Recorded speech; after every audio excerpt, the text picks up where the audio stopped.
வணக்கம். நான் ராஜ்குமார். நட்சத்திரா ரிசர்ச் ஃபவுண்டேஷனோட மேனேஜிங் ட்ரஸ்டி.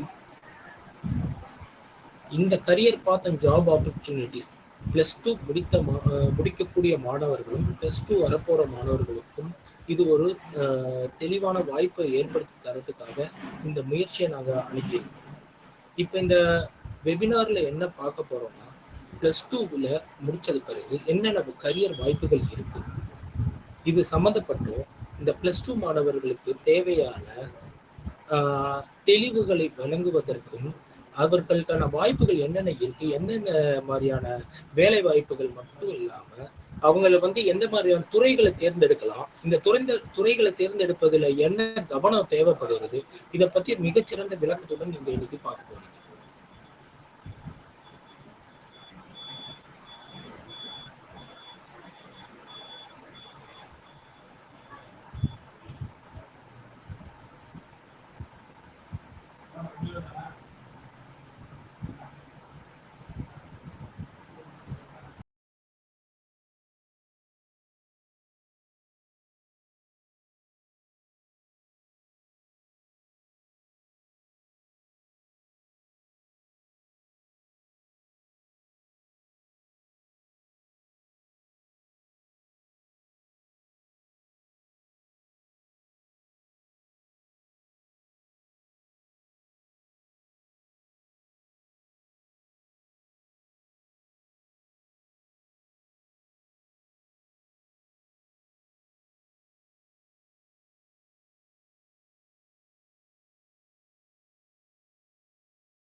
முக்கியமான இந்த 5 ரகசியங்களை நீங்க இப்ப தெரிஞ்சுக்கோங்க. கரியரை திட்டமிடணும். முதல்ல திட்டமிடுறதுக்கு ஏன் திட்டமிடணும், இப்ப இந்த திட்டமிடுறதுக்கான அடிப்படையான விஷயங்கள் என்ன, எதெல்லாம் வச்சு கரியரை திட்டமிட முடியும். முதல் விஷயம் தெளிவு இருக்கு. கரியர்ல ரொம்ப முக்கியமான விஷயம் தெளிவு. நீங்க தெளிவா இந்த வேலைக்காக தான் படிக்கிறேன், இந்த வேலை தான் செய்ய போறேன், அதுக்காக விஷயங்கள் என்னன்றது தெரிஞ்சுக்கணும். அதுக்காக இப்ப நீங்க எடுத்துக்கிட்ட விஷயத்துல ஒரு சில திட்டமிடலுக்கு தேவையான ஆராய்ச்சிகளை பண்ணணும். முதல்ல ட்ரெண்ட்ல இருக்கா, அதிகபட்சமான உங்களுக்கு வாய்ப்புகள் எப்படி தெரியப்படுதுன்னா, யார் அதிகமா அட்வர்டைஸ்மெண்ட் செய்யறாங்களோ அவங்க என்ன சொல்றாங்களோ அது வந்து உங்களுக்கு வாய்ப்புன்றத தோணும். 2வது நியூஸ் சேனல்ல வந்து பாத்தீங்கன்னா நிறைய கல்வி சம்பந்தப்பட்ட நிகழ்ச்சிகள் நடத்துவாங்க. அடுத்து இதுதான் வந்து வாய்ப்பு, அடுத்து இதுதான் டெக்னாலஜி, இந்த மாதிரியான விஷயங்கள் எல்லாமே உங்களுக்கு அவங்க ஒரு சில பேருக்கு அறிமுகமாகும், ஒரு சில பேருக்கு ஏற்கனவே தெரிஞ்சிருக்கும். அப்புறம் பேப்பர் ஆட்ல கொடுப்பாங்க, எம்பிஏ படிங்க, இந்த மாதிரி விதவிதமான கல்வி விஷயங்கள் சம்பந்தப்பட்டது படிங்கன்னு சொல்றது மாதிரி உங்களுக்கு வந்து அட்வர்டைஸ்மெண்ட் வரும், விளம்பரங்கள் வரும். அப்புறம் நம்ம பக்கத்து வீட்டுக்காரவங்க, எதிர் வீட்டுக்காரவங்க, இவங்கெல்லாம் வந்து நம்மளை வந்து என்ன படிக்கலாம், ஏது படிக்கலாம்ன்ற மாதிரியான விஷயங்களை சஜஸ்ட் பண்ணுவாங்க. இதை படிக்க வைங்க, உங்க பையன் பெரிய ஆளா வந்துருவான், அந்த மாதிரி. அதுக்கப்புறம் வந்து பாத்தீங்கன்னா சில பெற்றோர்கள் தன்னோட சுய விருப்பு வெறுப்புகள் சம்பந்தப்பட்ட கல்வி இல்லைன்னா ஒரு லட்சியத்துக்காக ஒரு குறிப்பிட்ட இது படிக்கிறது. ஒரு சில பேர் வந்து இந்த ஐபிஎஸ் படிக்க வைக்கிறது, ஐஏஎஸ் படிக்க வைக்கிறது, இந்த மாதிரியான விஷயங்கள் இருக்கலாம். ஸ்டூடெண்ட்ஸே வந்து பார்த்தீங்கன்னா எனக்கு இதுதான் வேணும்னு ஸ்டூடெண்ட்ஸ் அடம் பிடிச்சி ஒரு கோர்ஸ் எடுக்கலாம். 2வது வந்து பார்த்தீங்கன்னா சேஃப்டி ரிலேட்டடாக இருக்கலாம். அதாவது வந்து பார்த்தீங்கன்னா கஷ்டப்பட்டு வேலை செய்யற மாதிரி இருக்கக்கூடாது, எளிமையான வேலையா உட்காந்து வேலை பார்க்குற மாதிரி இருக்கணும், இந்த மாதிரி துறைகள் என்ன ஏதுன்ற மாதிரி யோசிக்கிறதா இருக்கலாம். ஏதோ ஒரு நல்ல வேலைக்கு போகணும், அந்த நல்ல வேலைன்றது வந்து பார்த்தீங்கன்னா மிக ரொம்ப கடுமையான உழைப்பு இல்லாம மன உளைச்சல் இல்லாம இருக்கக்கூடிய வேலையா இருக்கிற மாதிரி போகலாம். ஒரு சில பேர் ஜோதிடர்கள் கிட்ட போய் என் பையனுக்கு என்ன வரும், என்ன படிச்சா நல்லா வருவான்ற மாதிரி கேட்கறதா இருக்கலாம். ஒரு சில பேர் வந்து பாத்தீங்கன்னா என் வீட்டு பக்கத்துல இருக்கணும், பெண் குழந்தைகளை அனுப்புறவங்க எல்லாம் ஒரு சில பேர் இந்த வீட்டு பக்கத்துல இருக்கணும், காலேஜ் ஒரு 10 நிமிஷத்துல போயிட்டு வர மாதிரி இருக்கணும், இந்த மாதிரியான விஷயத்துக்கு கீழே நீங்க வந்து உங்க படிப்பை வந்து அளவிடுறதுக்கான வாய்ப்புகள் இருக்கு. அடுத்து வந்து பாத்தீங்கன்னா செலக்ஷன். இந்த செலக்ஷன் வந்து பாத்தீங்கன்னா அவுட்புட் ஓரியன்டா இருக்கும். என்ன அவுட்புட் சார் அப்படின்னு பாத்தீங்கன்னு வச்சுக்கோங்களேன், இப்ப வந்து உங்களுக்கு பெரிய பணத்தை உருவாக்கக்கூடிய ஒரு படிப்பு வேணும் தான் எல்லாருமே யோசிக்கிறாங்க. ஆனா அந்த பெரிய பணத்தை வெளி கொடுக்குற படிப்புன்றது கம்ப்யூட்டர் படிப்பு தானா, இல்ல டாக்டர் தானா, இன்ஜினியர் தானா, ஆர்கியாலஜிஸ்ட் தானா, இல்ல வந்து பாத்தீங்கன்னா வேற ஏதாவது கிரியேட்டிவ் துறையில இருக்கக்கூடிய படிப்புகளா, என்ன சம்பந்தமா அந்த படிப்புகள்ன்றதில் தெளிவா இருக்கும். பணத்துக்காக மட்டும் படிக்கிறதா, இல்ல கனவுக்காக படிக்கிறதா, இல்ல ஒரு விஷயம் என்ன பண்ண பிடிச்சிருக்கு, அந்த விஷயத்துல வந்து நான் வந்து மிகச்சிறந்த ஒரு டாப்ல வந்து இருக்கணும், இதுக்கப்புறம் என்ன இந்த படிப்பு, இந்த விஷயம் இல்ல இந்த ஒர்க்குன்னு சொன்னாலே என்னை பத்தி தான் சொல்லணும்ன்ற அளவுல இருக்கக்கூடியது இருக்கா, இதை வந்து நம்ம வந்து புரிஞ்சுக்கணும். அடுத்து என் பையன் வந்து அவ்வளவு கஷ்டப்பட்டெல்லாம் வேலை செய்ய மாட்டாப்ல, சோ எனக்கு பையனோ பொண்ணோ வந்து ஈஸியா ஒரு வேலைக்கு போயிடணும், அந்த மாதிரியான படிப்பு. அடுத்து வந்து பாத்தீங்கன்னா டிஃபிகல்ட் டு டூ. ஒரு சில பேர் வந்து பாத்தீங்கன்னா கஷ்டமான வேலைகள்ல வந்து அதிக லாபம் இருக்குன்றது ஒரு சில பேருக்கு புரிஞ்சிருக்கும். சோ அந்த மாதிரி வேலைகளை தேடி தேடி தேர்ந்தெடுத்து படிப்பாங்க. ஸ்கில்ஸ், இப்ப எனக்கு வந்து திறமை ஜாஸ்தியா இருக்கும், அந்த திறமைக்கு ஏத்த படிப்பை நான் வந்து நேச்சுரலாவே திறமை. இப்ப வந்து பாத்தீங்கன்னா ஃபைன் ஆர்ட்ஸ்னு ஒரு கல்வி இருக்கு. அது வந்து பாத்தீங்கன்னா ஆர்டிஸ்ட் ஒர்க், இந்த ஓவியம் வரைதல், பிஏ மியூசிக், இந்த மாதிரியான கல்விகள்லாம் இருக்கு. ஸோ இந்த கல்வியெல்லாம் பார்த்தீங்கன்னா அவங்க வந்து சின்ன வயசுலேருந்தே பாட்டு பாடுறதுலையும் இதுலேயும் இருப்பாங்க. ஸோ அது கூட ஒரு டிகிரி கிடைச்சதுன்னா எதிர்காலத்தில் அவங்க பாட்டு பாடுறதோ இது மட்டும் இல்லாமல் அதை வந்து அவங்க ஸ்கூல்ஸில் சொல்லிக் கொடுக்குறதோ, காலேஜஸில் சொல்லிக் கொடுக்குறதோ, இல்லை அதுவே வந்து தனியாக அவங்களே ஒரு இன்ஸ்டிடியூட் போட்டு ரன் பண்ணுறதுக்கும் இந்த மாதிரியான கல்விகள் வந்து பயன் தரதா இருக்கும். ஸோ ஸ்கில் பேஸ்டாக இருக்கும். அது அந்த மாதிரி ஸ்கில்ஸ் மட்டும் கிடையாது. இப்போ ரொபாட்டிக்ஸில் இருப்பாங்க, கோடிங் சாஃப்ட்வேர் இன்ஜினியர்ஸ் இருப்பாங்க. டக்குன்னு வந்து பாத்தீங்கன்னா அவங்க நிறைய இப்ப இளம் குழந்தைகளே வந்து பாத்தீங்கன்னா நிறைய பேர் ஆப் டெவலப்மெண்ட்லாம் பண்றாங்க. ஸோ அது சம்பந்தப்பட்டதா இருக்கு. இதுக்கு அப்புறம் தான் இந்த அவுட்புட் என்னன்றதை நீங்க தெளிவுபடுத்திட்டீங்கன்னா அதுக்கேற்ற மாதிரிதான் டிசிஷன் ஆன் கோர்ஸ். முதல்ல கோர்ஸ் என்னன்றதை பார்க்கணும். இன்ஜினியரிங்கா, ஆர்ட்ஸா, சயின்ஸா, மெடிக்கல் அண்ட் அலைடு சயின்ஸா, அக்கௌண்ட்ஸ் அண்ட் காமர்ஸா, ஹியூமனிட்டிஸ், லாவா, சோஷியல் கேர் அண்ட் டீச்சிங்கா. இப்போ இந்த ஆர்ட்ஸ்ல வந்து ஃபைன் ஆர்ட்ஸும் வரும், ஓகேங்களா. அடுத்து காலேஜ், எந்த காலேஜ்ல படிக்க போறாரு. எப்பவுமே வந்து பாத்தீங்கன்னா வச்சுக்கோங்களேன், பெஸ்ட் காலேஜ் வந்து எல்லா இடத்துலயும் அவைலபிளா இருக்கும். ஆனா அந்த பெஸ்ட் காலேஜ்ல அப்ளிகேஷன் போடுறது கூட எனக்கு இந்த காலேஜ் கிடைக்காது, மார்க் வந்ததுக்கு அப்புறம் அப்ளிகேஷன் போடுவோம், இந்த மாதிரியான ஒரு முடிவை வந்து எடுக்கக்கூடாது. ஃபர்ஸ்ட் அப்ளிகேஷன் போயிடும். பெஸ்ட் காலேஜ் வந்து கிடைக்குதோ கிடைக்கலையோ நம்ம அப்ளிகேஷன் போட்டுருணும். அதோட என்ட்ரன்ஸ் கொடுத்தாங்கன்னா எழுதுறது, இன்டர்வியூ கூப்பிட்டாங்கன்னா போயிட்டு வருது. இந்த மாதிரி இந்த பழக்க வழக்கம் வந்து நாளைக்கு வந்து நமக்கு சப்போஸ் கிடைச்சிருச்சுன்னா இதுலயும் அது உண்டு இல்லையா? அடுத்து வந்து பாத்தீங்கன்னா ஆப்பர்ச்சுனிட்டி. இந்த ஆப்பர்ச்சுனிட்டில வந்து பாத்தீங்கன்னா NIT, National Institute of Technology திருச்சியில இருக்கு. சிஎஸ்ஐஆர் இன்ஸ்டிடியூட் வந்து சென்னையிலேயே வந்து பாத்தீங்கன்னா 3 இன்ஸ்டிடியூட் கிட்ட இருக்கு. 3-4 இன்ஸ்டிடியூட் கிட்ட இருக்கு. ஸோ அதுல வந்து பாத்தீங்கன்னா பிஜி கோர்சஸும் கொடுக்குறாங்க. இப்போ யூஜி கோர்சஸும் நிறைய காலேஜஸ்ல கொடுக்குறாங்க. அப்புறம் பாத்தீங்கன்னா NIFT, National Institute of Fashion Technology. அடுத்து வந்து டிஎன்ஏயு, தமிழ்நாடு அக்ரிகல்ச்சரல் யூனிவர்சிட்டி. இது வந்து பாத்தீங்கன்னா கோயம்புத்தூர்ல இருக்கு. தமிழ்நாடு அக்ரிகல்ச்சர் யூனிவர்சிட்டியில உங்களுக்கு வந்து பாத்தீங்கன்னா கிட்டத்தட்ட இன்னைக்கு அக்ரிகல்ச்சர் வந்து திரும்ப மிகப்பெரிய ஒரு தொழில் துறை வல்லமையை கொண்டு இருக்கு. ஃபுட் இண்டஸ்ட்ரி எல்லாத்துக்குமே இந்த அக்ரிகல்ச்சரல் படிப்பு பாத்தீங்கன்னா பிஎஸ்சி அக்ரிகல்ச்சரல், ஹாரிகல்ச்சர், இது மாதிரியான இதெல்லாமே வந்து உங்களுக்கு வந்து தமிழ்நாடு அண்ணா அக்ரிகல்ச்சர் யூனிவர்சிட்டி கீழே தான் வரும். ஸோ உங்களுக்கு வந்து பாத்தீங்கன்னா இன்னைக்கு வேளாண்மை வந்து மிகப்பெரிய தொழில் ஆகிட்டு வந்துருச்சு. மிகப்பெரிய பணத்தொழிலாவே அது மாறிக்கிட்டு இருக்கு. ஃபுட் ப்ராசஸிங் இண்டஸ்ட்ரீஸ் ஆகட்டும், இது மட்டும் இல்லாம வந்து பாத்தீங்கன்னா மீதி இதற்கான ட்ரை ஃபுட்ஸ் ஏற்றுமதி ஆகட்டும், இது எல்லாத்துலயுமே வந்து இப்போ வந்து எக்ஸ்பர்ட்ஸ் தேவைப்படுறாங்க. அது வந்து அதிகபட்சமா யாரை வந்து வேலைக்கு எடுப்பாங்கன்னா பயாலஜி படிச்சவங்களையும், குறிப்பா வந்து அக்ரிகல்ச்சரல் வேளாண்மை சம்பந்தப்பட்ட நாலேஜ் இருக்கிறவங்க தான் எடுக்கிறாங்க. அது மட்டும் இல்லை, அவங்களுக்கு வந்து இப்ப ரிலையன்ஸ் மாதிரி நிறுவனங்கள்லாம் வந்து பாத்தீங்கன்னா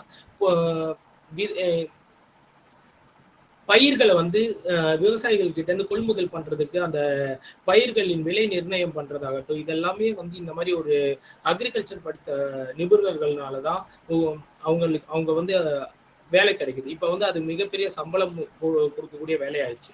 காந்தி கிராம யூனிவர்சிட்டி இருக்கு, திண்டுக்கல் போற வழி, திண்டுக்கல் டு மதுரை அந்த இதுல இருக்கு காந்தி கிராமம். அதுல இருப்பதெல்லாம் வந்து பாத்தீங்கன்னா ஃபுல்லா ஸ்கில் பேஸ்டு கோர்சஸா இருக்கும். இது வந்து ராஜீவ் காந்தி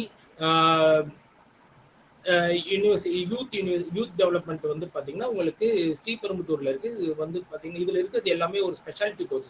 இந்த யூனிவர்சிட்டியில படிக்கக்கூடிய இந்த கோர்சஸ் எல்லாம் இருக்கு, நடத்தக்கூடிய கோர்சஸ் எல்லாம் இதெல்லாம் டைரக்டா சென்ட்ரல் கவர்மெண்ட் வேலை வாய்ப்பு சம்பந்தப்பட்டதா கோர்சஸா இருக்கும். கோர்சஸ்னா கோர்ஸ் மட்டும் கிடையாது. இதுல வந்து பாத்தீங்கன்னா நம்ம ஊர்ல வந்து இப்ப அதிகமா வந்து மணிப்பூர் இந்த மாதிரி இடத்துல இருந்து வந்து இந்த காலேஜ்ல படிச்சுட்டு இருக்கிறாங்க. இது வந்து பாத்தீங்கன்னா சென்ட்ரல் கவர்மெண்டால் நடத்தப்படுறதுன்றதுனால இதுல இருந்து படித்து வர மாணவர்களுக்கு அதிகபட்சமான வாய்ப்புகள், வேலை வாய்ப்புகள் அதிகமா இருக்கு. இது மட்டும் இல்லாம ஸ்பெஷல் கோர்சஸ் வந்து பாத்தீங்கன்னா பிவாக் கோர்சஸ்ன்னு இருக்கும். ரப்பர் டெக்னாலஜி, அது மாதிரி குறிப்பிட்ட டெக்னாலஜி ரிலேட்டடா இருக்கும். அடுத்து வந்து இந்த performing arts, media and journalism, marine and aeronautical, arts and craft, sports, leisure and tourism. Tourism industry நம்ம ஊர்ல வந்து பயங்கரமா டெவலப் ஆயிட்டு இருக்கு. இப்போ உங்களுக்கே தெரியும், டூர் பேக்கேஜஸ், டூர் சம்பந்தப்பட்டது, இதெல்லாம் ஒரு ஒட்டுமொத்த கோர்வையா தான் நீங்க திட்டமிடணும். இப்ப இந்த திட்டமிடல் எப்பல இருந்து ஆரம்பிக்கணும்னா, ஒரு 8ஆம் கிளாஸ் படிக்கிறதுல இருந்து ஆரம்பிச்சீங்கன்னா 12ஆம் கிளாஸ்ல அதுக்கு ஏத்த மாதிரி மாணவர்களை வந்து பேரண்ட்ஸ் ஆகிய நீங்களும், மாணவர்களாகிய நீங்களும் தெளிவா இதை நோக்கி போறதுக்கு உங்களுக்கு ஒரு மிகப்பெரிய வாய்ப்பா இது அமைச்சு தரும்.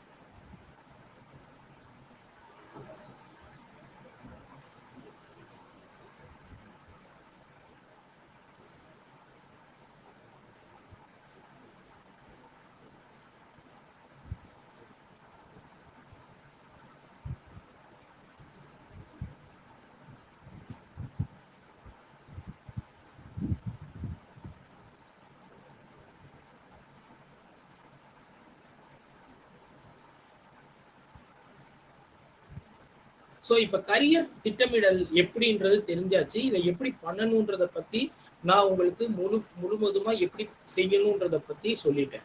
ஸோ இதுல ரொம்ப முக்கியமானது கிளாரிட்டி தான்.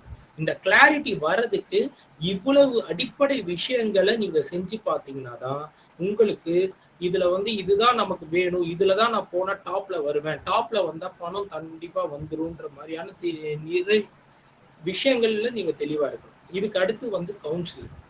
இப்ப இந்த கவுன்சிலிங் வந்து நிறைய பேர்கிட்ட வந்து நீங்க எடுப்பீங்க, இல்லைன்னுலாம் சொல்லல. ஓகேங்களா? ஆனா நீங்க எடுக்கக்கூடிய மக்களுக்கு இந்த கவுன்சிலிங்ல என்ன மாதிரியான அனுபவம் இருக்குன்றத பார்க்கணும். நீங்க அவங்க படிக்கிற ஸ்கூல் டீச்சர் கிட்ட கேட்பீங்க. ஸ்கூல் டீச்சர் கிட்ட கேட்கும்போது, இப்ப அது வந்து அந்த அந்த டீச்சருக்கு வந்து பார்த்தீங்கன்னா, எவ்வளவு விஷயம் தெரிஞ்சிருக்கும், தெரியாதுன்றது சொல்ல முடியாது. எந்த வாய்ப்பு வந்து திறமை மிக்க வாய்ப்புன்றத அவங்களுக்கு சொல்றதுக்கான விஷயங்கள் வந்து அவங்களுக்கு ட்ரெயின் செய்யப்பட்டிருக்காது. பயிற்சிக்கப்பட்டிருக்காது. அப்ப நீங்க வந்து இன்னும் கொஞ்சம் தேடுதல் எப்படி பண்ணணும்னா, இப்போ ஒரு துறையை தேர்ந்தெடுத்தீங்கன்னா, அந்த துறையில இருக்கக்கூடிய நபரோட அந்த துறையில உங்கள் நண்பர்கள் மூலமாக இருக்கக்கூடியவர பத்தி, அந்த துறைய பத்தி தெளிவா தெரிஞ்சுக்கிறதுக்கு அவர சந்திச்சு கூட நீங்க இந்த மாரியான விஷயங்கள தெரிஞ்சுக்கலாம். இப்போ ஒரு ஐடி கம்பெனில வேலை பார்க்குறா கம்ப்யூட்டர் சயின்ஸ் ஃபீல்ட்ல இது பண்ணணும்னா, உங்களுக்கு தெரிஞ்சவங்க யாராவது ஒரு ஐடி கம்பெனில வேலை பார்ப்பாரு. ஐடி கம்பெனி அவர்கிட்ட போயி நீங்களும் உங்க பையனுமோ, பொண்ணோ வந்து பேசுனீங்கன்னா, வேலைனா எப்படி இருக்கும்? இப்ப இந்த வேலை செய்றதுக்கு அவங்களோட ப்ரொஃபைல் என்ன? அப்ப என்ன ப்ரொஃபைல்ல 4வது வருஷமோ, இல்ல 3வது வருஷம் படிச்சு முடிச்சுட்டு வரும்போது, எந்த ப்ரொஃபைல்ல இவங்க இருந்தாங்கன்னா, இந்த எனக்கு இந்த ஒரு 40,000மோ, 50,000மோ, 1,00,000மோ சம்பளம் கொடுக்கக்கூடிய வேலையை என்னால எனக்கு எளிமையா பெற முடியும். இதுக்கு ரொம்ப முக்கியம் பர்சனாலிட்டி. எப்படிப்பட்ட பர்சனாலிட்டி உங்களோட குழந்தைகள் என்ன பர்சனாலிட்டியில இருக்கிறாங்க. ஓகேங்களா? உங்க குழந்தைங்களோட விருப்பு வெறுப்புகள் என்ன? இப்ப நீங்க உங்க பசங்க கிட்ட எதை திணிக்கிறீங்க? அந்த குழந்தைங்க எந்த சப்ஜெக்ட்ல ரொம்ப ஸ்ட்ராங்கா இருக்கிறாங்க? அவங்களோட ரிசல்ட் பேட்டர்ன் எக்ஸாம்ல எந்த சப்ஜெக்ட்ல எப்படி இருக்கு? அவங்களோட ப்ரொஃபஷனல் எந்த மாதிரியான ப்ரொஃபஷனல் ஸ்டேட்டஸ், அதாவது நான் டாக்டர் ஆகணும், நான் இன்ஜினியர் ஆகணும், நான் போலீஸ் ஆகணும், நான் லாயர் ஆகணும், நான் வந்து ஐஏஎஸ் ஆகணும், இந்த மாதிரியான ப்ரொஃபஷனல் ஸ்டேட்டஸ் எந்தவா அவங்க வந்து ஒரு 21, 22 வயசுல இந்த உலகத்துக்கு காமிக்கணும்னு ஆசைப்படுறாங்க. நீங்க அந்த குழந்தைகள், உங்களோட குழந்தைகள் எங்க வாழணும்னு ஆசைப்படுறாங்க, எப்படிப்பட்ட வாழ்க்கையை எங்க எப்படி வாழணும்னு ஆசைப்படுறாங்க, அதுக்கான ஒரு முதலீட்ட, அதாவது முதலீடுனா நீங்க வந்து பணம் போடுறது மட்டும் முதலீடு கிடையாது.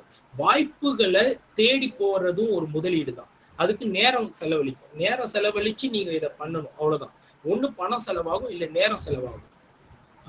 கடைசியா வந்து பாத்தீங்கன்னா, எதுல டாப்பா இருக்காங்களோ அந்த டாப்பா இருக்க விஷயத்த அவங்களுக்கு வந்து டெவலப் பண்ணி விட்டீங்கன்னா, மீதி இருக்கிறதெல்லாம் ஆட்டோமேட்டிக்கா டாப்ல வந்துருவாங்க. ஸோ இத வந்து புரிஞ்சுக்கிறதுக்கும், இத தெரிஞ்சுக்கிறதுக்கும் ஒருவேளை குழந்தைங்கனாலேயே அவங்களுக்கே வந்து இதுதான்ன்றது தெளிவு இல்லாம இருக்கலாம். நான் வந்து பைலட் ஆகணுன்றது தெளிவு இல்லாம இருக்கலாம். இல்ல அவரோட ஸ்கில்ஸ்க்கு ஏத்த மாதிரி நான் ஐடில வருவேனா, இல்ல நான் வந்து அக்ரிகல்ச்சர் படிக்க போனா நல்லா இருக்குமா, இந்த மாதிரியான விஷயங்கள் தெளிவா புரியாம இருக்கிறதுக்கான வாய்ப்பு இருக்கு. இத பேரண்ட்ஸும் ஸ்டூடெண்ட்ஸும் வந்து புரிஞ்சுக்கணும். பெற்றோர்களும் மாணவர்களும் புரிஞ்சுக்கிட்டீங்கன்னா, இத தெரிஞ்சுக்கிட்டீங்கன்னா, இன்னும் எளிமையா நீங்க அத வந்து அட்டைன் பண்ணலாம். நீங்க பைசா செலவாகுதுன்றத மட்டுமே வந்து ஒரு விஷயமா யோசிக்காம, சிறிது விஷயம், அதாவது நீங்க சம்பாதிக்கிற நேரத்தோட சேர்ந்து எவ்வளவோ நேரம் வந்து போன்ல வந்து யூடியூப்ல எவ்வளவோ விஷயங்கள் பார்க்கிறோம். ஆனா அந்த விஷயங்கள் எல்லாமே அவங்களா குடுக்குறது. நீங்க தேடி பார்க்கணும் விஷயங்கள. எந்த விஷயம் உங்களுக்கு வந்து என் பையனுக்கு செட் ஆகும்னு இருக்கோ, அத பத்தி பசங்க கிட்ட பேசணும். சரிங்களா? உங்களுக்கு வந்து பண கஷ்டம் இருக்கும். உங்களுக்கு வந்து நேர இல்லாம இருக்கும். அப்பா, அம்மா 2 பேரும் வேலைக்கு போய் தான் இன்னைக்கு வந்து சம்பாதிக்க வேண்டிய விஷயங்கள் இருக்கு. இந்த மாரி நிலைப்பாட்டுல இருக்கும்போதும், நீங்க கொஞ்சம் கொஞ்சம் இந்த மாரியான வேற சில விஷயங்கள பத்தி பிள்ளைங்கள் கிட்ட பேசும்போது தான், நீங்க வந்து ஒரு லிமிட்டுக்கு மேல பேரண்ட்ஸுக்கு பிள்ளைங்களுக்கு தெரிஞ்சத விட கம்மியா தெரியும். இது வந்து ஒரு பெரிய வினோதமான விஷயமா இருக்கும். அதாவது இன்னைக்கு வந்து ஒரு விஷயம் எனக்கு தெரியுது, நாளைக்கு என் மகனுக்கோ, என்னோட மகளுக்கோ வந்து என்ன விட அதிகமா தெரிஞ்சிருக்கும். ஒரே என்னோட நாலேட்ஜ், என்னோட அறிவை நான் அந்த விஷயங்கள் சார்ந்து, அதாவது தேவைகள் சார்ந்து வளர்த்து கொண்டு போகாத வரைக்கும், என்னோட அறிவுன்றது குன்றி போகும்.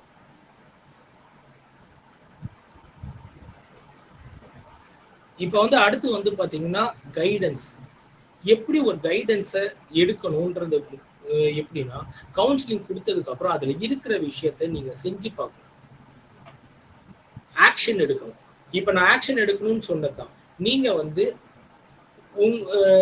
இப்ப கம்ப்யூட்டர் இன்ஜினியர் ஆக்கணும்னு முடிவு பண்ணீங்கன்னா கம்ப்யூட்டர் இன்ஜினியர் ஃபீல்ட்ல இருக்கிறவங்கல உங்க பையனை கூட்டு போய் காமிக்கணும். நிறைய கம்பெனிஸ்ல வந்து விசிட் அலோவ் பண்றாங்க. வேலை எப்படி இருக்கும், வேலை இதுதான் வேலையா, இதுல எப்படி வேலை செய்யுது, ஒரு அவுட்புட் ஓரியன்டா எப்படி இந்த வேலை நடக்குதுன்ற மாதிரியான விஷயங்கள் இது பண்ணும். ரெண்டாவது, இலக்கு நிர்ணயம் பண்ண கத்துக் கொடுக்கணும் உங்க பிள்ளைங்களுக்கு. அடுத்து வந்து பாத்தீங்கன்னா, உங்க பிள்ளைகளுக்கு எல்லாமே தெரிஞ்சிரும்ன்ற ஒரு எண்ணம் வச்சுக்கூடாது. இது கூட தெரியாதான்ற மாதிரியான ஒரு கேள்வி கேட்க வேண்டாம். உங்களுக்கு தடவையோ 2 தடவையோ அந்த பிள்ளைங்களுக்கு அதை முதல்ல சொல்லணும், வழிகாட்டணும். நீங்க டைரக்ஷனே கொடுக்காம இது நீ பண்ணிக்க மாட்டியா, இது செய்ய மாட்டியா, அது பண்ண மாட்டியா, இது பண்ண மாட்டியான்ற மாதிரியான வார்த்தைகள் வந்து பயன்படுத்துவது எந்த விதத்திலையும் பலன் அளிக்காது. ரெண்டாவது, முதல்ல உங்க பிள்ளைங்களை உங்க ஆபீஸ்க்கு கூட்டிட்டு போங்க. நீங்க என்ன வேலை பாக்குறீங்க, நீங்க யார் யாருக்கு பதில் சொல்றீங்க.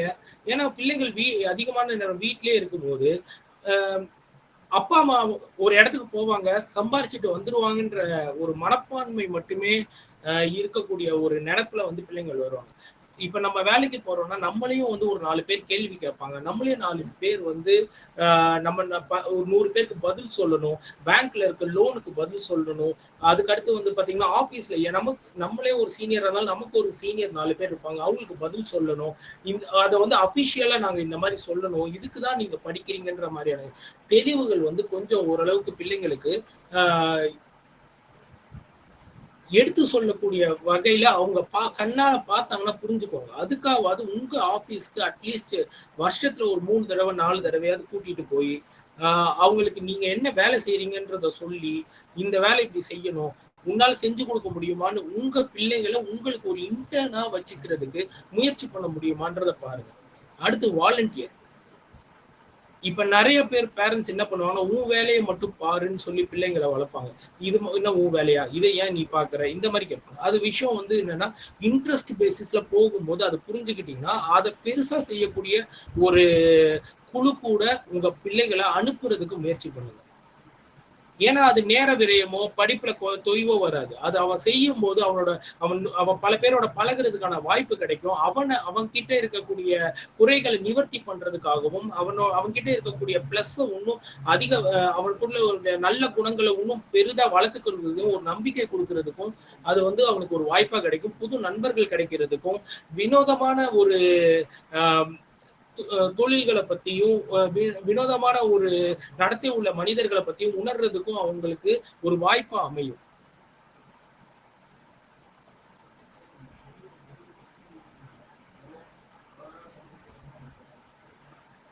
Employee research.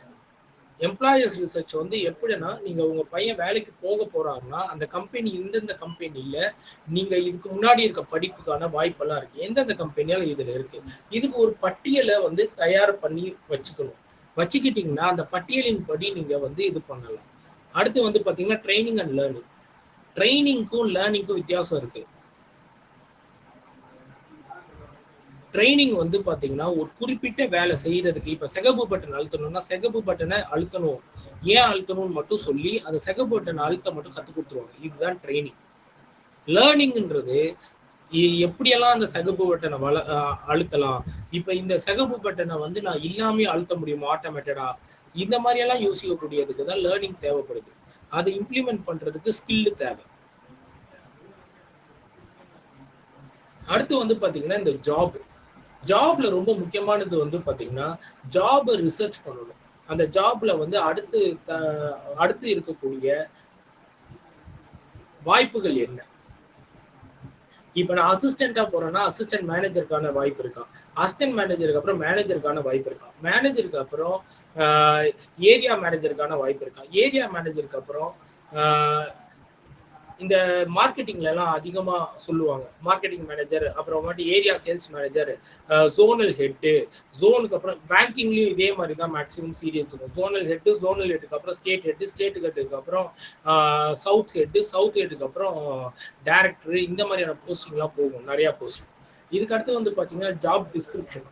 ஒரு வேலைக்கு வேலை நீங்க ஆசைப்படுறீங்க, அந்த வேலையை பார்க்கணும்னு ஆசைப்படுறீங்க, அந்த வேலைக்கான பொறுப்புகள் என்னன்றது உங்களுக்கு தெரிஞ்சிருக்கணும்.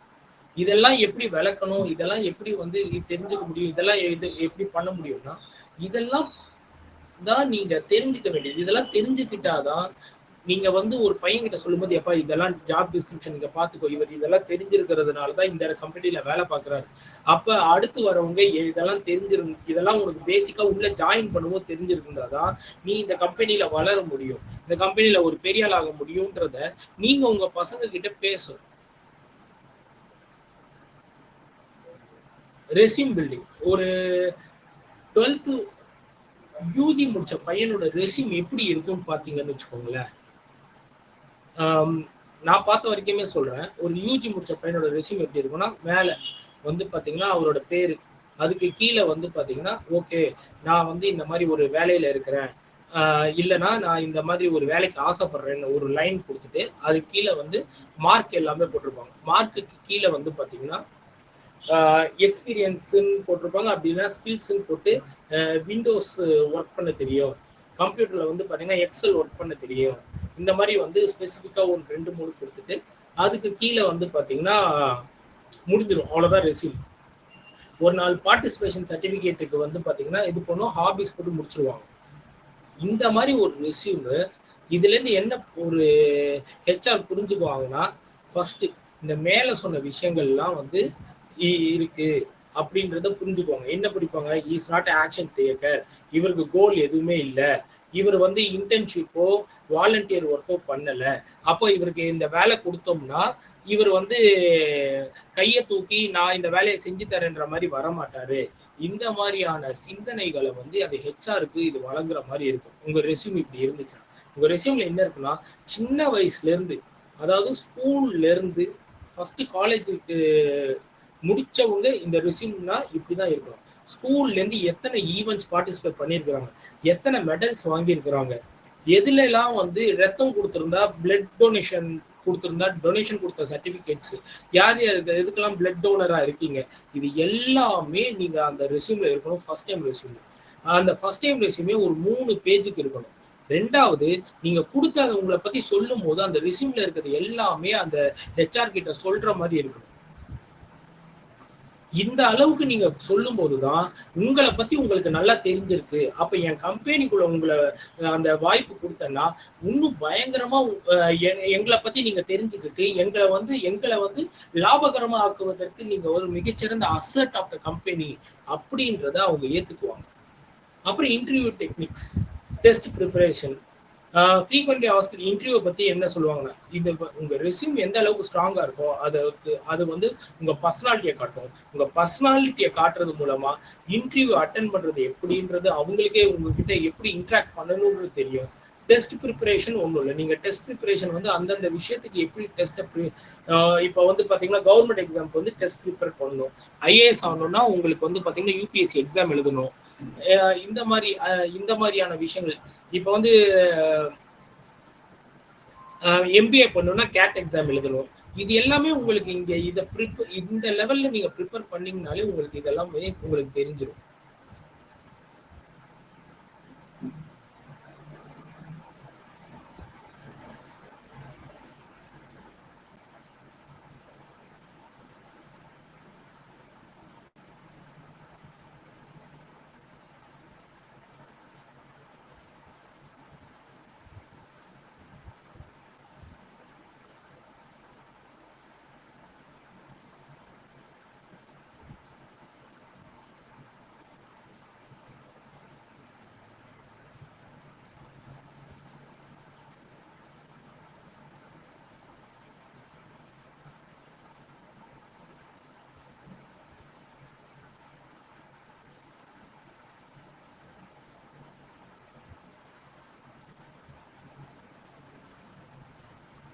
அடுத்து ஹார்மனி. இந்த ஹார்மனியில ரொம்ப முக்கியம் வந்து பார்த்தீங்கன்னா இன்டிமசி ரொம்ப முக்கியம். இன்டிமசினா அது ஒரு தவறான வார்த்தை கிடையாது. பேரண்ட்ஸும் கிட்ஸுக்கும் நடுவில் எதா இருந்தாலும் உங்களுக்கு தெளிவா அவங்க வந்து பேசணும். என்னுடைய சங்கடம் இருக்கு, இது படிக்கிறது. அதாவது ஒரு பையன் வந்து படிக்கலைன்றது பிரச்சனை கிடையாது. அவன் ஏன் படிக்கலைன்றது அவனுக்கு தெரியலன்றதுதான் பிரச்சனை. அவனுக்கு மேக்ஸ் வரல, மேக்ஸ் வர்றதுக்கு தம்பி என்னென்னலாம் பண்ணாரு, என்ன முயற்சி பண்ணாரு, ஸ்லோவா பண்ணாரு ஃபாஸ்டா பண்றாருன்றது இல்லாம என்ன பண்றாரு, அந்த மாதிரி நேரத்துல தான் நீங்க உங்க பசங்களோட சேர்ந்து இருக்கணும். அந்த மாதிரி நேரத்துல தான் நீங்க என்ன பண்றீங்க, அதிகமான பேரு ஏன்டா இது கூட படிக்க மாட்டேன், இது கூட செய்ய மாட்டேன், அதுவும் கூட பண்ண மாட்டியா, இது பண்ண மாட்டியா, நான் இவ்வளவு செலவு பண்றேன். இந்த மாதிரி தேவையில்லாத ஒரு விஷயங்களை பேசி அவங்கள ஒரு மொத்தமா வந்து நீங்க ஹர்ட் பண்றீங்க. அடுத்து வந்து ஸ்டாண்டிங் டுகெதர், கெட்டிங் சொல்யூஷன். எப்பவுமே வந்து முன்னோசனை, அதாவது முன்னோசனை அடுத்து என்ன பண்ணணுமோ அடுத்ததான் பார்க்கணுமே தவிர திரும்ப பேக் அடிச்சு இதனால நீ இப்படி ஆயிட்ட, இதனால அப்படி ஆயிட்ட, இதனால இது பண்ணிட்டேன். இப்போ அடுத்து வந்து பாத்தீங்கன்னா ஹெல்ப். உங்களுக்கு கோச்சிங் சென்டர்ஸ் இருக்கும், கோச்சிங் படிக்க வைக்கிறதாகட்டும், டியூஷன் படிக்க வைக்கிறது இருக்கும். ரெண்டாவது இப்பெல்லாம் கன்சல்டேஷன், இப்போ நிறைய பேர் வந்து இதுக்காக கன்சல்டேஷன்லாம் பண்றாங்க.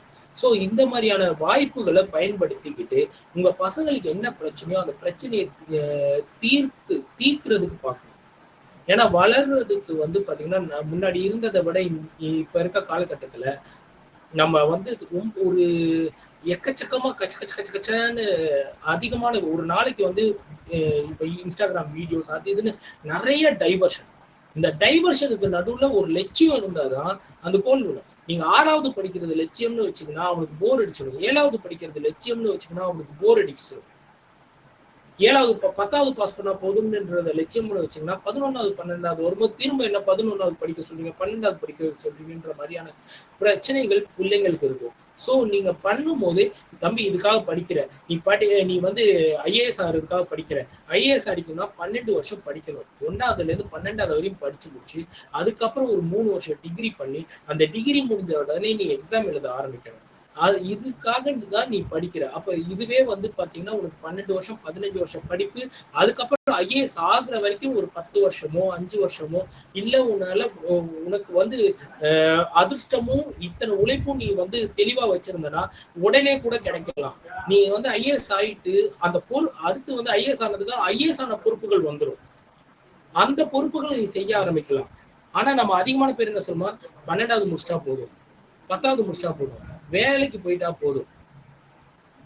வயசு ஆக ஆக பொறுப்புகள் அதிகமாகும். அந்த பொறுப்புகளை ஏத்துக்கிற அளவுல பசங்களை ட்ரெயின் பண்றதுக்கு இதெல்லாம் கஷ்டம் இருக்கும் தம்பி, இதெல்லாம் பண்ணும், இதெல்லாம் இந்த இடத்துல இந்த மாதிரியான முடிவுகள் நமக்கு தேவைப்படும். ஒண்ணு இதை செய்யணும், இல்லைன்னா விட்டுடணும். இதை வந்து நம்ம வந்து என்ன பண்ணக்கூடாது, இதுக்கு பதிலா இந்த ஹேண்ட்லிங் டிஸ்கம்ஃபர்ட்னுவாங்க. அதாவது வந்து பாத்தீங்கன்னா எனக்கு வந்து சொகுசா தான் இருக்கணும், எல்லாமே நான் போனேன்னா அப்படி செஞ்சுட்டு வரணும்ன்ற அந்த மாதிரி பண்ண முடியாது. பெரிய பெரிய கோடீஸ்வரர்களால கூட அதெல்லாம் பண்ண முடியாது.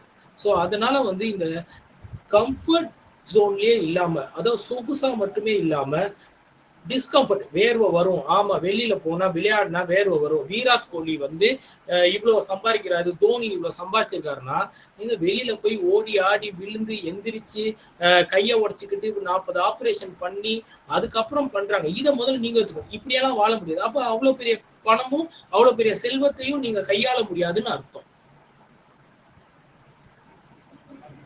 ஓகேங்களா? ஃபேமிலி வந்து ஒரு டீமா வந்து செயல்படணும் ஒருத்தரோட முன்னேற்றத்துல. இதுக்கு ஃபியர் த ஃபியர். இந்த ஃபியர் த ஃபியர் என்னன்னா scalar and vector, magnitude and direction கரெக்டா இருக்கணும். அது நீங்க வேகமா அந்த டைரக்ஷனை மட்டும் கரெக்டா மெயின்டைன் பண்ணிட்டு நீங்க வேகமா போங்க, ஸ்லோவா போங்க, அதை பத்தி எல்லாம் கவலை கிடையாது.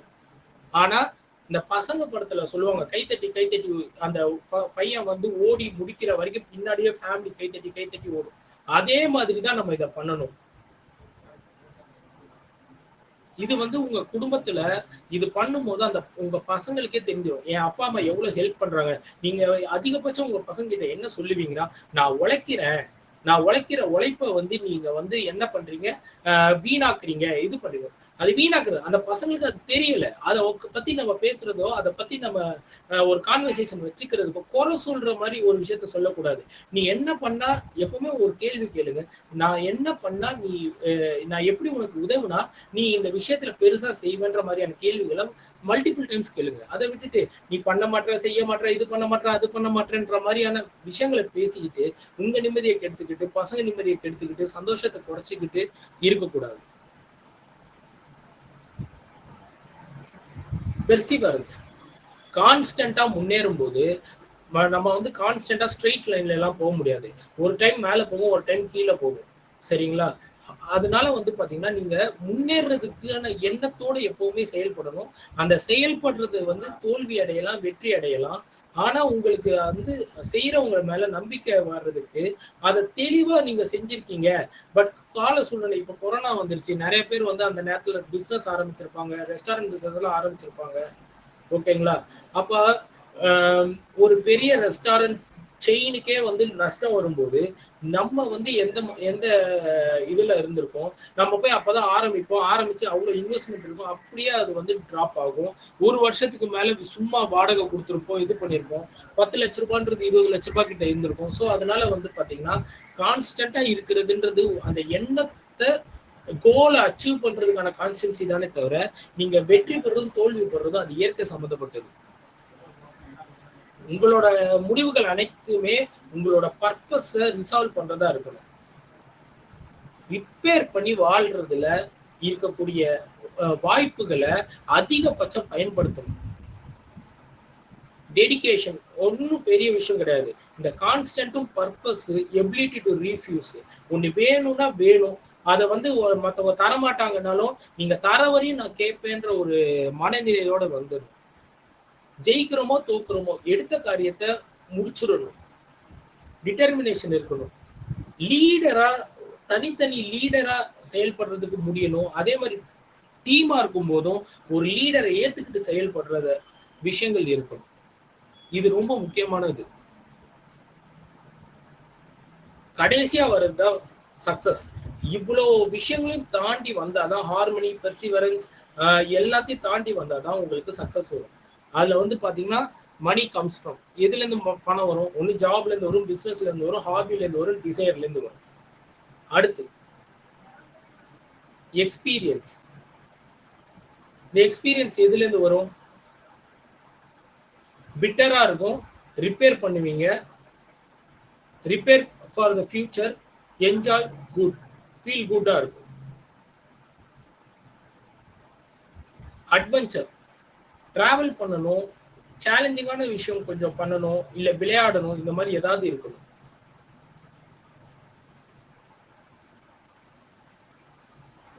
பர்சனல் டெவலப்மெண்ட், கண்டினியூஸா படிச்சுக்கிட்டு இருக்கணும், வேற வழி கிடையாது. படிக்கிறதுனா நீங்க நினைச்சிடாதீங்க எம்பிஏ பண்ணணும், எம்பிஏக்கு அப்புறம் எம்ஃபில் பண்ணணும், எம்ஃபில் பண்றோம் பிஹெச்டி பண்ணுன்றது மட்டும் படிப்பு கிடையாது. திடீர்னு நான் வந்து ஷேர் மார்க்கெட்ல எனக்கு ஒரு ஆர்வம் வருது. ஆர்வம் வந்தோடனே இங்க அதிகமான பேர் என்ன பண்ணுவாங்கன்னா ஒரு demat account, trading account open பண்ணி அமௌண்ட்டை போட்டு ஷேர்ல ட்ரேட் பண்ணி பழகுவாங்க. அதனால வந்து பாத்தீங்கன்னா கண்டினியூஸா லாஸ் ஆகிட்டே இருப்பாங்க. ஒரு லிமிட்டுக்கு அப்புறம் வந்து லாஸ் ஆக ஒரு வெறுப்பு வந்துடும். இங்க நம்ம ஊர்ல அதிகமான பேர் அப்படிதான் இருப்பாங்க. இதுல வந்து இன்னொரு கேட்டகரி இருப்பாங்க, இன்வெஸ்டரா இருப்பாங்க. அவங்க இந்த இன்வெஸ்டர் என்ன பண்ணுவாங்க? இன்வெஸ்டர்னா யாரு? ட்ரேடர்னா யாரு? இன்வெஸ்டருக்கும் ட்ரேடருக்கும் என்ன வித்தியாசம்? இதெல்லாம் முதல்ல தெரிஞ்சுக்கிறதுக்கு இலவசமா நிறைய கிளாஸஸ் நிறைய இடத்துல நடக்கும். நான் ஆன்லைன் ட்ரேடிங்கை ப்ரொமோட் பண்ணல. நான் வந்து எளிமையான ஒரு மாற்று கல்வினா என்னன்றது சொல்றேன், அவ்வளவுதான். அப்ப எனக்கு வந்து கடன் அதிகமா இருக்கு, கடன் சும்மா ஜாஸ்தியா இருக்கு. அப்ப என்ன பண்ணணும்? அப்பயும் போய் படிக்க தான் செய்யணும், வேற வழி கிடையாது. எப்படி என்னோட பண பரிவர்த்தனையை நான் மேனேஜ் பண்ணணும்? எனக்கு ஏன் இவ்வளவு கடன் வந்துச்சு?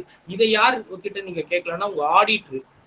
நிறைய பேருக்கு இங்க ஆடிட்டர் எதுவுமே யாருமே இருக்க மாட்டாங்க, யாருமே வச்சிருக்க மாட்டோம். ஏன்னா ஆடிட்டர்னா ஆடிட்டருக்கு பைசா கொடுக்கணும், பைசா கொடுத்து இதை பண்ணணுமா, இந்த மாதிரியான ஒரு சிந்தனையில இருப்பாங்க. ஆனா ஆடிட்டர் வச்சிருக்கோம், ஆடிட்டர் தான் உங்களுக்கு அதிகமான வருமானத்தை காப்பாத்தி கொடுப்பாரு. ஸோ அப்போ வந்து ஒரு ஆடிட்டர் கிட்ட கேட்டோ இல்லைன்னா வந்து ஒரு ஃபினான்ஷியல் கன்சல்டன்ட், நான் ஃபினான்ஷியல் அட்வைசர்ஸ் ரெக்கமெண்ட் பண்ண மாட்டேன், ஃபினான்ஷியல் கன்சல்டன்ட், நிதி மேலாண்மை சம்மந்தப்பட்ட கன்சல்டன்ட் இருப்பாங்க. அவங்க கிட்ட கேட்டிங்கன்னா அவங்க வந்து நிறைய ட்ரைனிங் கொடுப்பாங்க. அந்த ட்ரைனிங் எடுத்துக்கிட்டு கொஞ்சம் கொஞ்சமா செஞ்சு பழகுங்க. அப்பயும் நஷ்டம் வராதுன்னு சொல்ல மாட்டேன். ஆனா நஷ்டம் உங்க கையை மீறி போகாது.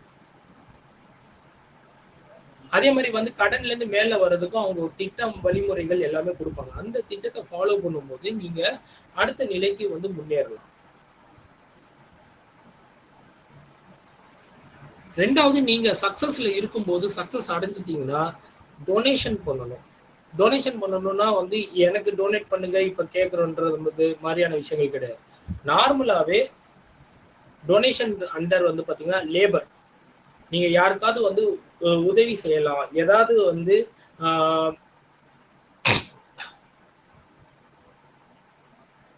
ஏழை எளியோர்கள் இவங்கள மாதிரி இருக்கவங்களுக்கு உதவி செய்யலாம். ஓல்டேஜ் ஹோம்லாம் இருக்கு, அதில் போய் உதவி செய்யலாம், சர்வீஸ் செய்யலாம், அப்புறமாட்டி சப்போர்ட் பண்ணலாம், இதர விதத்தில் ஹெல்ப் பண்ணலாம். சக்சஸ் வந்து இதெல்லாம் நீங்க செய்ய முடியும், செய்யறதுக்கு தான் சக்சஸ். அந்த பணத்தோட அடிப்படையே வந்து இதெல்லாம் நம்ம செய்யற ஒரு நிலைப்பாட்டுக்கு வர்றது தான் வந்து சக்சஸ். ஸோ இந்த சக்சஸ் நீங்க அடையணுன்றதுக்காக நட்சத்திர ரிசர்ச் ஃபவுண்டேஷன் +2 எக்ஸாம் எழுதுற மாணவர்களுக்கு இந்த இந்த மாதிரியான விஷயத்த வந்து இருக்குன்றத உங்களுக்கு அறிமுகப்படுத்தி இதை பயன்படுத்தி சில மாணவர்களாவது அடுத்த நிலைக்கு மேம்பட்டு பெற்றோர்களும் மாணவர்களும் மிகச்சிறந்த வகையில அவங்களோட வாழ்க்கை தரத்தை உயர்த்திக்கிறதுக்கு நான் நட்சத்திர ரிசர்ச் ஃபவுண்டேஷன் கிட்ட இருந்து வாழ்த்துக்களை தெரிவிக்கிறேன்.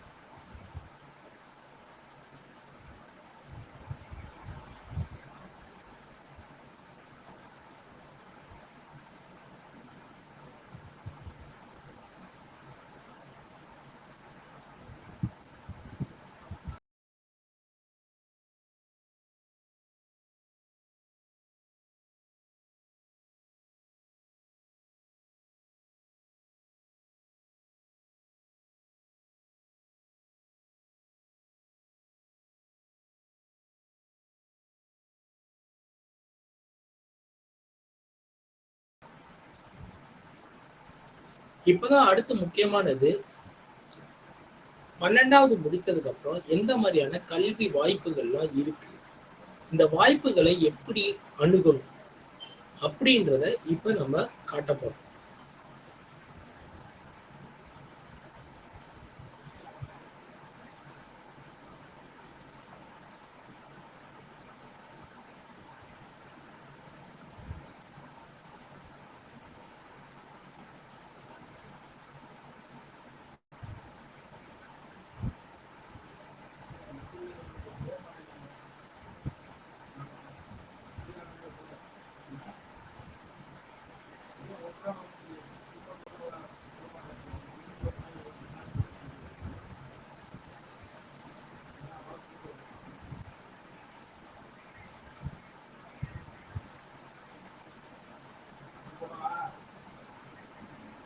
+2க்கு பிறகு சயின்ஸ் குரூப்ல BSc physics, BSc chemistry, BSc botany, BSc zoology, BSc computer science, BSc mathematics, BSc PCM, BSc CBC, BSc forestry, BSc dietician and nutrition, BSc home science, BSc agricultural science, horticulture, sericulture, oceanography, meteorology, anthropology, forensic science.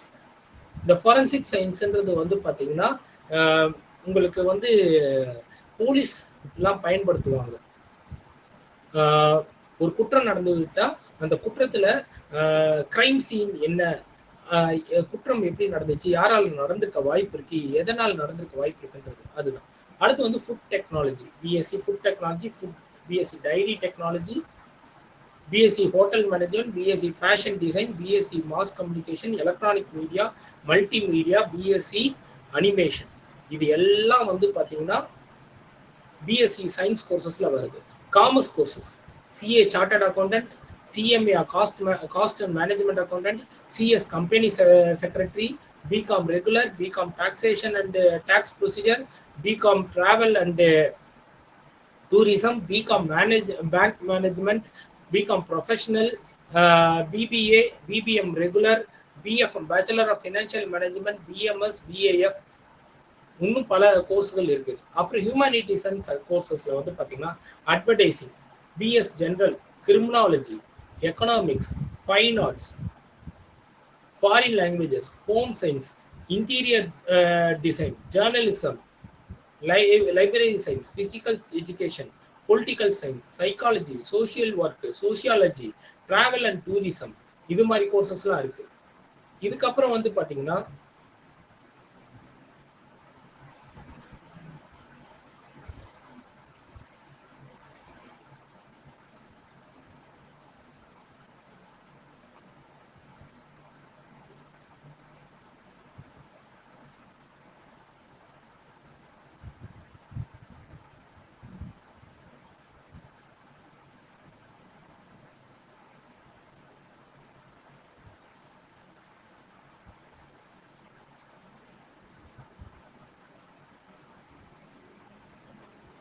Management courses. இந்த management கோர்ஸ்ல வந்து business management, bank management, event management, அதாவது நிகழ்ச்சிகள், கலை நிகழ்ச்சிகள் இந்த மாதிரியான விஷயங்கள்லாம் நடத்துவாங்க. வீட்ல வந்து பர்த்டே பார்ட்டிஸ், மேரேஜ் ஈவெண்ட்டு, அது மட்டும் இல்லாம கம்பெனியோட மீட்டிங்ஸு, பெரிய பெரிய விழாக்கள், இந்த மாதிரியான விஷயங்கள்லாம் நடத்துறது ஈவென்ட் மேனேஜ்மெண்ட். ஹாஸ்பிட்டல் மேனேஜ்மெண்ட் வந்து பார்த்தீங்கன்னா, ஹாஸ்பிட்டலில் வேலை பார்க்குறது எப்படி, ஹாஸ்பிட்டல் அட்மினிஸ்ட்ரேஷன் இதெல்லாம் தெரிஞ்சுக்கிறது. Hotel management, human resources management, logistics management. Logistics management இன்னைக்கு ஒரு பெரிய துறையாகவே மாறிடுச்சு. இப்போ லாஜிஸ்டிக்ஸ் மேனேஜ்மெண்ட்ல வந்து பார்த்தீங்கன்னா, நம்மளை இறக்குமதி, ஏற்றுமதி, அதானி குரூப்பு, இந்த மாதிரியான நிறுவனங்கள் பல இருக்கு. போர்ட் ட்ரஸ்ட்டு, இந்த மாதிரி இடத்துல எல்லாம் வந்து பார்த்தீங்கன்னா, அதுக்கு சம்மந்தப்பட்ட லாஜிஸ்டிக்ஸ் வந்து அது மட்டும் இல்லை, நம்மளோட ப்ரொஃபஷனல் கொரியர்ஸு, எஸ்டி கொரியர்ஸு, இந்த மாதிரி ஏன் போஸ்டல் போஸ்டல் இது கொரியரு, இது எல்லாமே வந்து லாஜிஸ்டிக்ஸ் மேனேஜ்மெண்ட்ல வரும். எப்படி ஒரு பொருளை கையாளுறது, அமேசானு, ஃப்ளிப்கார்ட்டு, இந்த மாதிரி அனைத்து நிறுவனங்கள் சம்மந்தப்பட்டது லாஜிஸ்டிக்ஸ் மேனேஜ்மெண்ட்ல தான் வரும். ஏன்னா ஆன்லைன்ல என்னதான் பர்ச்சேஸ் இது பண்ணாலும் பொருள் வந்து கஸ்டமரோட கைக்கு போய் சேர்ந்தாதான் அந்த படிப்பு, அந்த அத கம்பெனியோட திறமை அதுதான். அடுத்து வந்து பார்த்தீங்கன்னா, சட்டம் சம்மந்தப்பட்ட கல்வி. LLB, LLB 3 years, BA plus LLB, BCom LLB, BPM LLB, BBA plus LLB, இதெல்லாம் இது 3 வந்து இது 4மே 5 வருஷம். இது எல்எல்பி மட்டும் 3 வருஷம். இப்போ மெடிக்கல் கோர்சஸ்ல வந்து பார்த்தீங்கன்னா என்னென்ன இருக்குன்னா, நமக்கு அதிகமாக எம்பிபிஎஸ் மட்டும்தான் தெரியும். அதிகமான பேர் எம்பிபிஎஸ் பற்றி தெரியும். இது இல்லாமல் யுனானி இருக்கு, ஹோமியோபதி இருக்கு, ஆயுர்வேதா இருக்கு, சித்தா இருக்கு, நேச்சுரோபதி, டென்டல். டென்டல் மேக்ஸிமம் எல்லாருக்கும் ஓரளவுக்கு தெரியும். அப்புறம் வெட்டினரி சயின்ஸ். Paramedical courses. இந்த பேராமெடிக்கல் கோர்சஸ்ல என்னென்ன இருக்குன்னா, நர்சிங் இருக்கு, ஃபார்ம் டி. ஃபார்ம் டி வந்து பார்த்தீங்கன்னா, அது வந்து பார்த்தீங்கன்னா உங்களுக்கு டி ஃபார்ம் இருக்கு, பி ஃபார்ம் இருக்கு. இப்போ ஃபார்ம் டின்றது வந்து டாக்டரேட் இன் ஃபார்மகாலஜி. ஃபார்மா வந்து பார்த்தீங்கன்னா, ஃபார்மசி ஸ்டடீஸில் டாக்டரேட் தான் வந்து pharm D. Diploma in D pharm வந்து diploma in pharmacy. B pharm வந்து பார்த்தீங்கன்னா பேச்சுலர் ஆஃப் ஃபார்மசி. இது எல்லாமே லைசன்ஸ்டு ஸ்டடீஸ். இது வந்து முடிச்சதுக்கப்புறம் லைசன்ஸ் கொடுப்பாங்க. அதை வச்சு அதிகமான மெடிக்கல் ஷாப்லாம் ஓப்பன் பண்ணுவாங்க இல்லையா, அதுக்கெல்லாம் ஒரு லைசன்ஸ் போட்டிருப்பாங்க. அந்த லைசன்ஸ் இவங்க இந்த படிப்பு படிக்க முடிச்சவங்களுக்கு தான் அந்த லைசன்ஸ் கொடுப்பாங்க. கெமிஸ்ட்னு வாங்க, முன்னாடியெல்லாம் ட்ரக் அண்ட் கெமிஸ்ட்னு லைசன்ஸ் கொடுப்பாங்க. Anaesthesia technology, cardio care, perfusion technology, cath lab technology, clinical optometry, dental hygiene, அதுக்கப்புறம் dental technician, health inspector, medical imaging and technology, medical lab technician, medical record technology, medical X ray technician, nuclear medicine technology, occupational therapist, operation theatre technician, ophthalmologist, physiotherapy, radiographic technician, radiotherapy technician, rehabilitation therapy, respiration therapy technician, blood transmission technology, BSc renal dialysis. அடுத்து வருது வந்து பார்த்தீங்கன்னா இன்ஜினியரிங். இன்ஜினில் petrochemical engineering, petroleum engineering, civil engineering, mechanical engineering, aerospace engineering, agricultural engineering, architecture engineering, automobile engineering, automation and robotics engineering, avionics engineering, biomedical engineering, biotechnology engineering, chemical engineering, computer engineering, electronics and communication engineering, electrical electronics, environmental engineering, information technology, industrial technology, instrumentation technology, marine engineering, medical electronics engineering, mining engineering, manufacturing engineering, naval architecture engineering, nanotechnology engineering, polymer technology, silk polymer engineering, corporate technology, textile engineering, robotics, genetics, etc. 10th class முடித்தவர்களுக்கு வந்து பார்த்தீங்கன்னா polytechnic studies வந்து இருக்கு. இதுவும் வந்து engineering தான். Polytechnic முடிச்சுட்டு 3 வருஷம் இன்ஜினியரிங் கோர்ஸ் அவங்களால படிக்க முடியும். So civil engineering, mechanical engineering, automobile engineering, computer science and electronics engineering, electronics and communication engineering, electrical engineering, petrochemical engineering and many more. இப்போ பாலிடெக்னிக் வந்து 10th முடிச்சு தான் படிக்கணுன்றது இல்லை. நிறைய பேர் வந்து 12th முடிச்சுட்டு படிப்பாங்க. 12th முடிச்சுட்டு பாலிடெக்னிக் சேர்ந்தாங்கன்னா பாலிடெக்னிக் 2 வருஷம், 10th முடிச்சு சேர்ந்தாங்கன்னா பாலிடெக்னிக் 3 வருஷம். அடுத்து மேனேஜ்மெண்ட்ல வந்து பாத்தீங்கன்னா BBA, BBM, BBA aviation, BBA air cargo management, BBA aeronautical, BBA retail marketing, BBA customer care management, BBA airline and airport management, BBA cargo management, BBA office management, BBA store management, BBA stall management, BBA logistics. Already logistics பத்தி சொல்லியிருக்கிறேன். அடுத்து BCA SAP, BCA cloud computing பிசிஏல. அடுத்து வந்து பாத்தீங்கன்னா MBA logistics, aviation, இத மாதிரி அத்தனை கோர்ஸும் வந்து இதுல அவைலபிளா இருக்கு. இது வந்து நேட்டா கம்பல்சரி பிஆர்க்கு. எம்ஆர்க்கு வந்து பாத்தீங்கன்னா 2 வருஷ கோர்ஸ் தான் ஆர்கிடெக்சர்ல. ஸோ ஆர்கிடெக்சர் வந்து எப்பவுமே வந்து ஒரு சப்போர்ட்டிங்கான லாயலான கோர்ஸ்.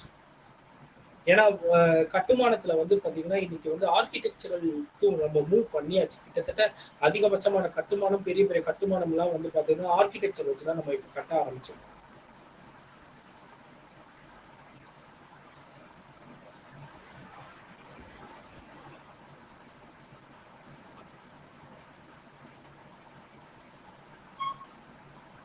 ஸோ எங்கனால முடிஞ்ச அளவுக்கு என்னென்ன வாய்ப்புகள், எப்படியெல்லாம் வந்து இந்த வாய்ப்புகளை நீங்க பயன்படுத்திக்க போறீங்க, இந்த ஒரு கலந்தாய்வுல எங்கனால முடிஞ்ச அளவுக்கு எங்க நட்சத்திர ரிசர்ச் ஃபவுண்டேஷன் எல்லாம் முடிஞ்ச அளவுக்கு உங்களுக்கு தேவையான மொத்த டீட்டெயில்ஸ் எவ்வளவு கொடுக்க முடியுமோ அவ்வளவும் நாங்க உங்களுக்கு இங்க கொடுத்துருக்கோம். இதை வந்து நீங்க மறுபடியும் பார்த்து இதை கொஞ்சம் தெரிஞ்சுக்கிட்டு +2 முடித்த மாணவர்கள் வந்து மிக தெளிவான முறையில முடிவெடுத்து அந்த முடிவை வந்து பயன்படுத்தி பெருவாழ்வு வாழ்வதற்கு, பெற்றோர்களை வந்து மிகச்சிறந்த மகிழ்ச்சி படுத்தி பெருவாழ்வு வாழ்வதற்கு நட்சத்திர ரிசர்ச் ஃபவுண்டேஷன் மனமார்ந்த உங்களுக்கு வாழ்த்துகிறது. யூஜி டிகிரி முடித்த மாணவர்களுக்கு வந்து பாத்தீங்கன்னா இப்ப எம்பிஏன்றது மட்டும் இல்லாம நீங்க வந்து ஆன்லைன் எம்பிஏ இருக்கு. அடுத்து வந்து பாத்தீங்கன்னா டிஸ்டன்ஸ் எஜுகேஷன் இருக்கு. இப்ப அந்த online MBA, distance education, regular education இது பிபிஏ முடித்த மாணவர்களுக்கு மட்டும் கிடையாது, இதர மாணவர்களுக்கும் உண்டு. உங்களுக்கு ஆன்லைன்ல படிக்கணும் அப்படின்ற எண்ணமோ ஆசையோ இருந்துச்சுன்னா நீங்க ஆன்லைன்லயும் படிக்கலாம். அதனால எந்த விதமான தவறும் கிடையாது. வேலை பார்த்துக்கிட்டே நான் படிக்கணும், பிபிஏ படிக்கணும் அப்படின்னா ஆன்லைன்ல படிக்கலாம். நீங்க வேலை பார்த்துக்கிட்டே ஆன்லைன்ல படிக்கக்கூடிய நடத்தப்படுற இந்த கல்வியானது ரெகுலர் கல்வி முறைக்கு இணையான டிகிரியா இப்ப வந்து உங்களுக்கு வழங்குறதுக்கு அரசாங்கம் வந்து பண்ணிட்டு இருக்காங்க. அதனாலதான் அதிகமான கல்லூரி பல்கலைக்கழகங்கள் வந்து ரெகுலர் இணைய, அதாவது ரெகுலர் கல்விக்கு இணையான ஆன்லைன் டிகிரியை ப்ரோக்ராம்ஸை உங்களுக்கு தராங்க. ஸோ இந்த ஆன்லைன் கல்வின்றது உங்களுக்கு ஒரு மிகச்சிறந்த வாய்ப்பு. என்னன்னா நீங்க காலேஜுக்கு போக வேண்டியதில்லை, ஆனா ஒரு காலேஜ்ல என்ரோல் பண்ணியிருப்பீங்க. உங்களுக்கு எக்ஸாம்ஸ் எல்லாமே ரெகுலர்ல ஆன்லைன்ல தான் நடக்கும். ஸோ உங்களை வந்து பாத்தீங்கன்னா ஒரு மானிட்டர் சிஸ்டம் வச்சிருக்கிறாங்க காலேஜ்ல எல்லாம், யூனிவர்சிட்டில எல்லாம். ஸோ அவங்க வந்து அந்த உங்களோட கேமரா ஆன்ல இருக்கணும், இந்த மாதிரி ஒரு சில கண்டிஷன்ஸ் இருக்கு. இந்த கண்டிஷனுக்கு கீழே தான் நீங்க வந்து எக்ஸாம் வந்து எழுதுவீங்க. ஸோ அதனால வந்து இதுல வந்து முறைகேடு நடப்பதற்கான வாய்ப்புகள் வந்து ரொம்ப குறைவு. ஸோ இதுல இருந்து உங்களுக்கு வந்து நாங்க எந்தெந்த மாதிரியான தெளிவுகள்லாம் உங்களோட முடிவு எடுப்பதற்கும், எந்த மாதிரியான ஆராய்ச்சிகள்லாம் நீங்க ஒரு கல்வியை தேர்ந்தெடுத்து அதுல வந்து ஒரு பெரிய ஆளா வர்றதுக்கான ஒரு விஷயத்த நீங்க செஞ்சு முடிப்போம், சக்சஸ்ஃபுல்லா வர்றதுக்கான அனைத்து வகையிலையும் உங்களுக்கு உதவுறதுக்கு ஏதாவது தேவைப்பட்டுச்சுன்னா எங்களை வந்து அணுகுங்க. எங்களால முடிஞ்ச அளவுக்கு உங்களுக்கு உதவுறதுக்கு என்ன செய்யணுமோ நாங்க செஞ்சு தரோம். நன்றி.